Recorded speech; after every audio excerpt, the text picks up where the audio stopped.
Unë këto vitet e fundit në fakt lexoj vetëm libra shqip, sepse gjuhën letrare ose akademike shqiptare e humba përgjatë viteve. Jam larguar në moshën 13 vjeçare, mbasi mbarova shkollën 8 vjeçare në Shqipëri. Ika në Itali, vetëm, pra jetova për një farë kohë në konvikt dhe pa prindrit.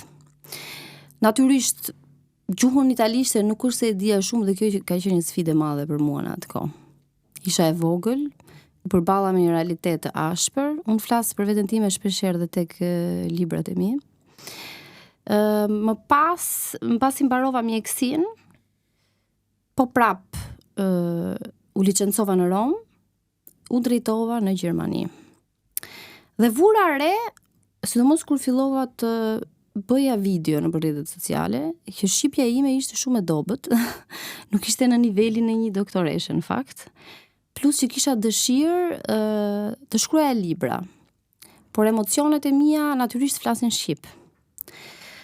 Dhe mungon të fjalori, dhe vazhdova në atë moment të lexoja vetëm romane dhe libra shqip. Aty e kam ripasuruar fjalorin tim dhe më pas vazhdova të shkruaja edhe vetë libra.